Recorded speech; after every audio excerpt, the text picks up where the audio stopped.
Jurassic Island, premier parc dédié aux dinosaures de toute la Caraïbe. Parcourez le parc à la rencontre de dinosaures animés à taille réelle. Au programme, plongez dans l'ère du Jurassique en réalité virtuelle avec la toute nouvelle attraction Jurassic VR. Infos et adresse sur le site www.jurassic-island.com. Venez vous fondre le temps d'un instant dans un autre monde. Guadeloupe, actualité.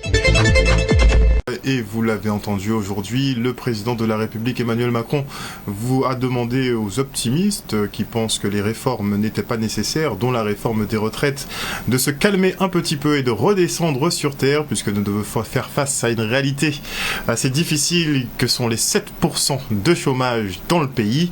En tout cas, grosso modo, on va devoir travailler plus, a priori. Et plongé dans l'instabilité politique depuis plusieurs années, Haïti connaît une situation sociale et économique alarmante. À l'absence répétée de présidence et des ingérences étrangères incessantes viennent s'ajouter un nouveau conflit avec la République dominicaine. Les relations entre les deux pays se sont fortement dégradées depuis le détournement de la rivière Massacre pour le développement de l'agriculture en Haïti. Depuis, les deux pays se livrent à une guerre économique qui n'est pas sans conséquences sur la population. Une manifestation de soutien à la population haïtienne était organisée au centre Rémy Souta à Pointe-à-Pitre. Le reportage. Cette conférence de presse en fait a été mise en œuvre par un ensemble d'associations haïtiennes et guadeloupéennes. Donc dans le but en fait de ne pas oublier tout ce qui se passe en Haïti depuis quelques années et surtout pour marquer aussi en fait la solidarité avec le peuple haïtien par rapport à tout ce qui se passe en Haïti depuis quelques temps. Donc cette conférence de presse s'inscrit dans une logique d'action. D'accord, donc on a la conférence de presse ce matin, ensuite on aura un meeting vendredi soir à Georges Tarrer. Et puis les autres actions seront à définir après avec l'ensemble des associations. C'est très important de mobiliser le Guadeloupéen, les Guadeloupéens et plus largement tous ceux qui vivent dans notre pays par rapport à ce que subit le peuple haïtien depuis des décennies bien sûr. Mais actuellement la situation est devenue insupportable. La souffrance du peuple haïtien ne tombe pas du ciel et il est important qu'il puisse se manifester une solidarité caribéenne vis-à-vis de ce peuple martyr parce qu'il a déjà tant apporté pour la lutte de ce que nous sommes dans la Caraïbe pour mériter aujourd'hui de notre solidarité. Le message à faire passer, c'est tout simplement la solidarité et la sensibilisation par rapport à ce qui se passe en Haïti, puisque c'est quelque chose d'assez terrible, donc il ne faut pas oublier ce qui se passe. Donc il ne faut pas que cet événement, donc l'ensemble des événements qui se passent en Haïti actuellement soient tombés dans l'oubli et dire bon ce sont les Haïtiens, ils sont habitués, encore une fois eux, non. Donc ce qui se passe là-bas n'est pas normal, donc c'est ce qu'on veut dénoncer en fait à travers l'ensemble de ces actions. Voilà un peuple, et notamment les travailleurs et les pauvres, qui sont à la merci de ces gangs-là, il faut se poser la question, à qui profite le crime? À qui profite le crime? Et c'est ce que nous dénonçons. Et nous disons donc aux camarades que nous sommes solidaires, d'autant plus qu'on connaît la situation. Pour qu'un Haïtien, notamment, puisse venir ici dans le cadre de l'immigration, il faut qu'il emprunte 7 à 8 000 euros et qu'il doit rembourser. Là, il y a un désespoir, une misère des plus totale, et nous interpellons donc tout le monde et nous disons aux travailleurs, et notamment au peuple haïtien, on n'a pas de leçon à leur donner, c'est se rassembler et pour mettre fin à cette barbarie organisée, structurée, parce que là, c'est vraiment trop. Et suite à la mobilisation des habitants de Vieux-Fort qui protestent contre la sablière, les politiques passent à l'offensive. Le département traduit les responsables de la carrière en justice pour obtenir réparation des préjudices subis. Pour les travaux de déblaiement, la collectivité a dû débourser plusieurs dizaines de milliers d'euros. Regardez. Chaque intempérie, chaque mauvais temps, il faut faire des travaux d'envergure pour rendre à nouveau la route accessible et libérer donc des problèmes donc de sable. Nous l'avons vu pour Fiona, nous l'avons vu il y a quelques temps pour Philippe, je crois, nous l'avons vu très récemment. Et ce sont donc des coûts importants que le département doit dépenser, alors que nous savons la cause, c'est la sablière. Nous avons fait des constats d'huissier, nous avons fait même des relevés avec la préfecture par la gendarmerie. Et aujourd'hui, nous passons à une autre phase. Donc on va intenter un procès contre la sablière qui n'assure pas et qui cause ces différents problèmes, aussi bien pour la route RD6 et on a vu, même pour la marina. C'est important pour nous, hein, commune de Gourbert, parce que le collectif, on l'avait déjà reçu, donc on a écouté leurs doléances, mais on est aussi dans cette démarche de construction, hein, pour vous dire tout simplement, on n'est pas seulement dans des mots, mais aussi des prises de position vis-à-vis des services de l'État, hein, soit la DEAL, ou même plus loin la carrière, ou même plus loin, très prochainement, il y a un courrier qui est en élaboration avec le maire de Vieux-Fort, que j'avais encore ce matin, qui est hors du département, qui sera adressé par la ville de Gourbert et également la ville de Vieux-Fort, adressé au président de la République sur cette situation problématique de la carrière en période de pluie diluvienne. Donc nous sommes en action, mais il faut rappeler aussi que la concession qui a été accordée en 2013, donc on a encore 20 ans de concession et qui a été renouvelée, a été fait dans une mandature précédente en 2013, comme je l'indique, mais qui est donnée par les services de l'État.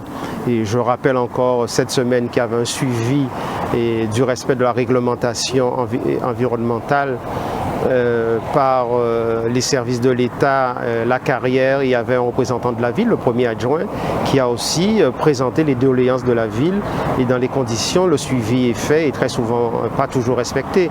Nous travaillons quasiment quotidiennement sur ce dossier, mais ça va avec le temps de l'administration et en espérant aussi que l'opinion publique, ce ne sera pas un coup d'épée dans l'eau, mais aussi mettre la pression aussi sur les décideurs, tant les services de l'État et précisément la DEAL qui doit assurer le suivi de la carrière, le respect de la réglementation. Et nous jouons pleinement notre rôle, mais ça ne se fait pas forcément sous l'œil des caméras. Ceux qui ne passent pas à la télé, je veux rappeler, existent. Clairement. Et on se rend maintenant à Paris pour le 105e congrès des maires. L'occasion pour Jocelyn Sapotti de se pencher sur la problématique du logement social et de la mobilité. Le reste en images. En matière de logement social, c'est bien celui-là. C'est la question de la mobilité et les commodités de vie et la rapidité pour aller à son travail, pour amener son enfant à l'école et même les deux, amener l'enfant à l'école, arriver au travail à l'heure. Donc, c'est une organisation de vie. Et Justin Pamphile le disait, aussi c'est un parcours de vie et qui amène bien sûr un choix résidentiel. Et toute la difficulté est là quand vous avez une centralité, comme en Guadeloupe, et tout se passe autour de cette centralité. Et la production de logements, effectivement, et des logements sociaux, eh bien, est autour de cette centralité aussi. Ce qui fait que ça crée un déséquilibre du territoire. Ce qui est important, c'est qu'il y ait un partenaire, Action Logement, qui est en capacité sur tous les territoires et singulièrement en Outre-mer, eh bien, de nous faire avoir les outils, les moyens de produire du logement, mobiliser des bailleurs sociaux, que ce soit dans la production de logements neufs. Éventuellement, Jocelyn l'a abordé tout à l'heure sur la question de la réhabilitation, parce qu'il y a beaucoup de logements qui sont dits insalubres et qui sont aujourd'hui en état de ne pas être occupés. Et puis, parcours résidentiel, tenir compte en fait du besoin des gens successivement de passer d'un type de logement à un autre, mais parcours de vie, tenant compte du parcours de vie des gens. À un moment donné, on commence en tant que, on va dire, salarié, on monte dans les échelles, le niveau de revenu change, donc on peut aussi vouloir accéder à autre chose. Nous alertons tous les pouvoirs publics. Hier, nous étions avec le ministre des DOM et nous alertons du fait qu'aujourd'hui, il y a de moins en moins de construction de logements neufs en Guadeloupe parce que les services de la DEAL préconisent qu'il y ait beaucoup plus de rénovation du parc existant. Alors nous cherchons à alerter les pouvoirs publics par tous les moyens. Et avec Action Logement, qui aujourd'hui est un des principaux financeurs du logement en Guadeloupe, donc nous essayons de mettre des partenariats en place à travers les opérations VFA, même si nous rencontrons des difficultés pour pouvoir faire sortir ces opérations. Mais nous travaillons avec Action Logement sur ce sujet et c'est pour ça que nous sommes là aujourd'hui pour vous rencontrer le président d'Action Logement. Si si la loi SRU veut que le territoire soit équilibré en termes de logements sociaux, il faudrait que l'aménagement du territoire soit équilibré aussi. C'est-à-dire qu'il y ait de la production économique, qu'il y ait de l'aménagement et de la création d'entreprises, d'activités, de services publics, de la création d'emplois, eh bien, de manière équitable sur le territoire pour qu'il y ait une façon d'habiter, comme je le dis souvent, d'habiter le territoire de manière équitable. Et dans le cadre du programme Interreg, l'ADEME et ses partenaires montent un réseau caribéen pour lutter contre le changement climatique. Et pour ce faire, ils se penchent sur les nouvelles méthodes employées pour construire l'avenir agricole dans notre zone. Une agriculture, on va dire, plus verte, n'est-ce pas, hein? Le reportage. En fait, qui clôt une première phase d'un projet de montage d'un réseau caribéen pour lutter contre le changement climatique sur les secteurs de l'agriculture et de l'agroalimentaire. C'est un séminaire qu'on construit avec 5 partenaires et en fait on fait venir des personnes de 4 territoires caribéens qui nous entourent, donc bien sûr la Guadeloupe, la Martinique, mais aussi Sainte-Lucie et la Dominique. Et en fait avec ces partenaires, on construit, on échange sur la question du changement climatique dans le secteur agricole et agroalimentaire. Aujourd'hui, nous gagnons l'opportunité pour parler avec mon Guadeloupe, mon Martinique, mon Sainte-Lucie, pour réellement discuter quelques bagailles qui a fait agricole fait plus difficile pour réaliser.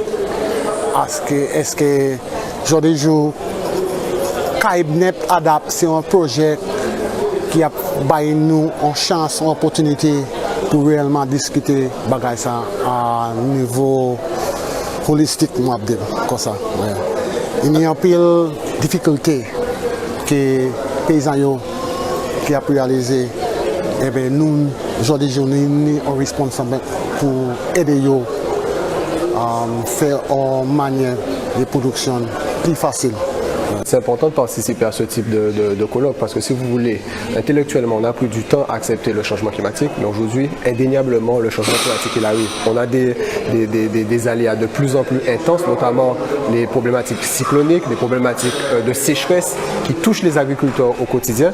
Et donc, il est important de trouver des solutions face à ces problématiques. Nous avons récemment subi 2 aléas très forts, Fiona et Tammy, et qui nous ont démontré qu'effectivement, ce changement peut nous faire aussi de gros dégâts. Et surtout quand nous avons la charge de mettre en place une agriculture viable et durable pour notre population. C'est important de travailler avec l'ensemble des acteurs de la Caraïbe parce que si vous voulez, aujourd'hui, les aléas climatiques ne touchent pas que la Guadeloupe ou la Martinique. En fait, les aléas climatiques touchent l'ensemble de la planète et nous concernant l'ensemble de la Caraïbe. Donc les cyclones, lorsqu'ils frappent dans les Caraïbes, ce n'est pas que la Guadeloupe. Et donc aujourd'hui, ils ont porté des réflexions par rapport à ces sujets et nous portons des réflexions par rapport à ces sujets. L'idée, c'est vraiment d'échanger et de construire ce réseau ensemble. Pas forcément d'avoir... tout le monde n'a pas la solution. Je pense qu'on a tous des bouts de solution qu'on peut échanger en fait. Un reportage d'Olivier Félix. Et on part maintenant pour la présentation des chiffres clés de l'économie circulaire. Et le bilan 2022 n'est pas fameux, avec des chiffres en baisse comparativement à 2021. En Guadeloupe, on capte certes plus de déchets, ce qui est un bon point, mais on ne note pas d'évolution au niveau du tri, avec un manque de régularité dans l'utilisation des équipements de collecte. On peut se demander aussi peut-être sur les horaires d'ouverture, hein, on dit ça, on dit rien. Le reportage. Je dirais que c'est peut mieux faire. On a des outils exceptionnels à notre disposition. Il y a probablement un manque de communication ou d'information sur certaines personnes ou certaines parties de la population, donc il va y avoir un petit plus à faire. Il y a aussi un manque de régularité dans l'utilisation des équipements mis à disposition de la population. Et donc, la bonne nouvelle, c'est qu'il y a de larges marges d'optimisation et d'amélioration. Mais aujourd'hui, c'est vrai que les chiffres 2022 sont légèrement en régression par rapport à 2021. Le bilan par rapport à l'année précédente, c'est qu'on capte plus de déchets, a priori plus 25 000 tonnes, alors déchets des entreprises et déchets des ménages, tout confondus. Donc on arrive à 350 000 tonnes de déchets produits en 2022. Après, le bilan qu'on peut faire, c'est qu'il n'y a pas vraiment une évolution sur le tri, c'est-à-dire qu'on arrive à capter un peu plus de déchets, mais le tri est toujours un peu balbutiant et mériterait que le citoyen s'y intéresse un petit peu plus, parce que qui dit tri dit matière que l'on peut faire entrer dans des filières de revalorisation, et ça permet de créer de la valeur ajoutée sur le territoire si on pouvait vraiment réussir à trier les déchets à la source. Il y a une évolution réglementaire au sujet de la thématique des biodéchets, puisqu'à partir du 1er janvier 2024, l'ensemble des producteurs de biodéchets vont être tenus de mettre en place ou de proposer aux usagers une solution de tri à la source des biodéchets. Ça veut dire que l'ensemble des collectivités vont devoir proposer aux usagers des solutions de tri à la source et de valorisation des biodéchets. Effectivement, c'est une mesure très importante et ça va vraiment dans le bon sens, puisque aujourd'hui on estime qu'à peu près un tiers des déchets de nos poubelles sont des biodéchets, donc c'est vraiment des déchets qui sont valorisables. Aujourd'hui, pour la plupart, ce sont des déchets qui terminent à l'enfouissement, et dans nos contextes insulaires, c'est vraiment important de développer tous les aspects de prévention des déchets et de développer le tri à la source des biodéchets pour justement enlever cette fraction valorisable de nos poubelles et limiter les déchets qui terminent à l'enfouissement. Depuis quelques années, des efforts sont faits sur la construction d'infrastructures. Donc en fait, on voit que les équipements sont en train d'être développés, de se multiplier. Donc là, les efforts structurels sont en train d'être mis en place, mais il faudrait que les citoyens s'approprient vraiment ces installations pour amener leurs déchets et les trier au mieux dans les déchetteries, qui sont des outils spécialisés qui permettent vraiment de trier au mieux les déchets. Et dans le cadre de la semaine européenne de la réduction des déchets, des étudiants master biologie, écologie, évolution organisaient un village sur l'éco-citoyenneté au lycée de Providence aux Abîmes. L'occasion pour eux de sensibiliser leurs camarades sur les bons gestes à adopter pour trier, recycler, upcycler aussi. Regardez. Nous sommes dans le cadre de la semaine européenne de la réduction des déchets. Et dans ce cadre-là, nous accueillons dans notre établissement des étudiants du master biologie, écologie, évolution pour expliquer quelque part les bons gestes dans le cadre de la réduction des déchets. On a fait des stands où on présente les déchets, comment les recycler. On a fait pas mal de jeux aussi pour qu'ils puissent trouver ça plus ou moins intéressant, pour pouvoir captiver leur attention.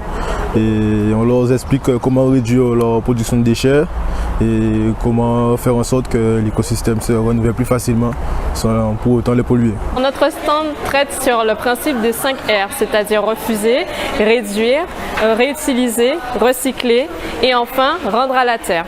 Donc ces principes sont vraiment là pour tendre vers le zéro déchet. Vraiment réduire au maximum ces déchets et avoir des habitudes minimalistes. Recycler, c'est vraiment le dernier recours, mais c'est pas ce qui fait le tout, on va dire, parce que recycler, c'est pas recycler indéfiniment. Les objets ont une durée de recyclage, voilà. En ce moment, il fait super chaud au Guadeloupe à cause du réchauffement climatique. Donc, en fait, grâce à tout ça, ça sensibilise beaucoup plus les jeunes.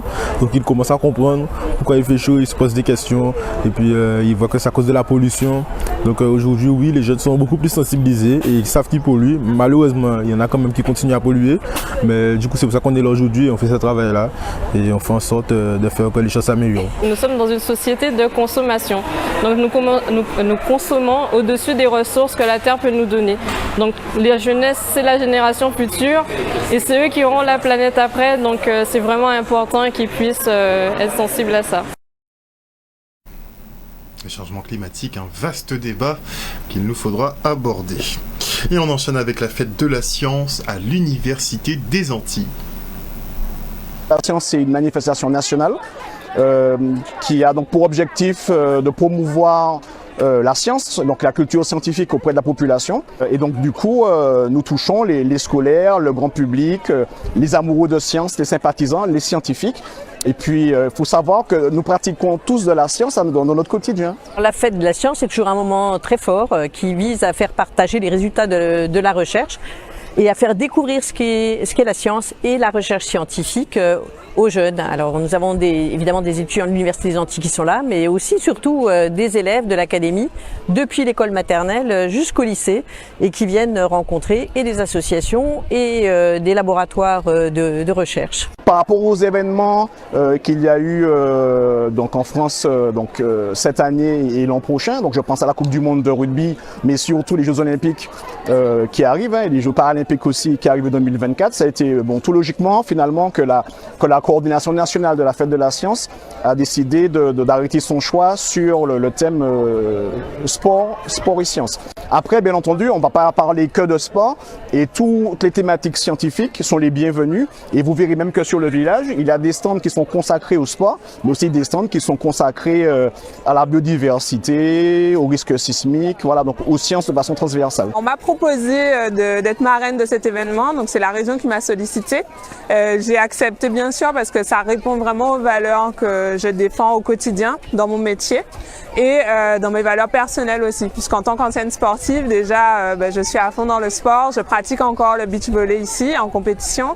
Et mon objectif, c'est toujours d'être dans la performance et de rechercher l'excellence. Et puis après, tout ce qui est lié à la science, ça m'intéresse aussi parce que moi, j'ai créé carrément des produits de soins à base de notre pharmacopée pour pouvoir accompagner les tensions physiques du quotidien, les douleurs, mais aussi la gestion et la prévention des blessures sportives. Je crois que chacun doit bien comprendre comment se construit sa science, et cela permettra aussi de développer plus l'esprit critique des uns et des autres et d'avoir une vision éclairée de ce que l'on souhaite et de ce que l'on ne souhaite pas, puis bien entendu avoir un regard éthique sur comment on met en œuvre ensuite la science. Je trouve que c'est toujours intéressant d'avoir un avis, un modèle, quelque chose sur quoi s'appuyer, surtout quand on est étudiant, quand on ne sait pas vraiment quoi faire.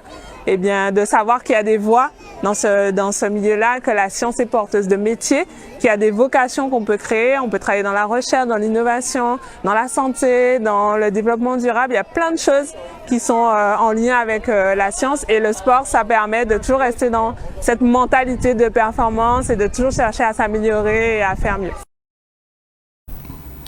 Un village autour des sciences qui aura lieu jusqu'à ce jeudi à l'Université des Antilles. Et pour en parler avec moi, nous avons Grégory Potiron, directeur de l'Archipel des Sciences en Plateau. Bonsoir Monsieur Potiron. Bonsoir Harold et bonsoir aux téléspectateurs de Canal 10. Alors chaque année, effectivement, vous assurez un peu la promotion des sciences. Ben oui, il faut. Nous pratiquons tous les sciences au quotidien, donc c'est important quand même de marquer le coup en fin d'année et d'inviter la population vraiment à fêter la science avec nous. C'est un peu démocratisé. Mais il faut arrêter de penser, faut casser les clichés que la science est réservée à une élite, etc. Non. Aux geeks, les choses comme ça. Non, c'est accessible à tout le monde, tous les âges, tous les niveaux, et on peut toujours progresser, s'améliorer, dans le domaine scientifique. Donc, alors vous me disiez justement hors plateau que le village n'est pas ouvert que pour effectivement les étudiants. Voilà, alors le village n'est pas ouvert que pour les scolaires, donc le village est sur le campus de Fouillol, donc c'est l'Université des Antilles qui accueille le village cette année comme l'an passé. Et donc nous avons les scolaires, mais bien entendu c'est un village grand public, donc la population, nous invitons fortement la population à venir nous rejoindre sur le village, mais également sur les autres actions qui se déroulent sur tout le territoire. Parce que la fête de la science c'est partout, donc on est touché de façon directe et indirecte donc par les disciplines scientifiques. Je rappelle que par rapport au thème de cette année qui est sport et sciences, le sport est une science humaine, et donc qu'on fait du sport, on fait de la science aussi finalement. Voilà. Mais c'est voir un peu les applications. Bien entendu, tout ce que la science apporte au sport, donc de l'innovation, dans la santé, dans la récupération, dans l'alimentation, dans la recherche de la performance. Et donc d'ailleurs, il y aura une conférence demain à partir de 17h, sur le campus de Fouillol toujours, à l'amphi Alex Merrill, justement pour essayer de décortiquer tout ce que la recherche scientifique apporte aux sportifs, et particulièrement aux sportifs guadeloupéens, donc avec l'ambassadrice de la manifestation, mais aussi le doyen de l'UFR STAPS et plein d'autres invités. Donc c'est vraiment ouvert à tout le monde. On parle d'âme de science pour améliorer les performances, pas pour effectivement faire des super hommes, des super athlètes. Alors non, là on n'en est pas encore là. Je ne vais pas parler ce sera pour bientôt. d'individus génétiquement modifiés ou bien de performances améliorées à partir de d'exosquelettes et autres. Non, là on est toujours sur de l'humain. Et d'ailleurs, il a les instances qui veillent avec tout ce qui est contrôle antidopage, donc pour montrer vraiment que nous sommes purement et simplement sur de la performance. Dans le handisport, bien entendu, il faut équiper, il faut appareiller donc les sportifs qui ont besoin donc d'équipement pour pratiquer le sport. Les personnes porteuses de handicap auront de plus en plus d'accès justement à tout à fait. Mais ça reste quand même du haut niveau. Ce sont des sportifs de haut niveau avec vraiment la préparation mentale, l'alimentation, l'effort. Voilà, donc c'est vraiment décortiqué. Et moi, d'ailleurs, il a des actions qui permettent sur le village des sciences de découvrir un peu le handisport avec l'utilisation de fauteuils roulants, du tir à l'arc paralympique. Et donc voilà, donc c'est important quand même, je pense, de permettre à la population locale d'échanger avec les scientifiques qui travaillent, qui œuvrent au quotidien.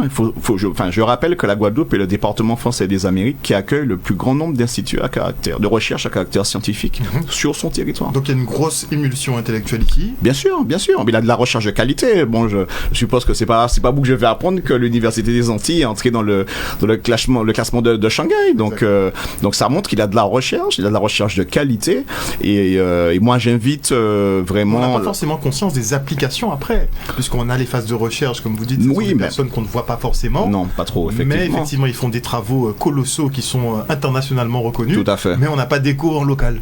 Alors, il a des conférences qui sont organisées au grand public, donc il y a ce travail qui est fait pour justement ouvrir davantage la communauté scientifique vers la population et surtout d'aller vers la population. Donc là, ce travail qui est fait actuellement par un groupe de travail qui a été mis en place par la rectrice, qui est pilotée par Madame Dupuis. Et donc l'université en fait partie, mais il y a aussi le monde associatif, il y a d'autres établissements de recherche. Et donc l'idée, c'est de pouvoir porter donc la science, amener la science vers la population et pas forcément dans les lieux qui sont identifiés scientifiques entre guillemets.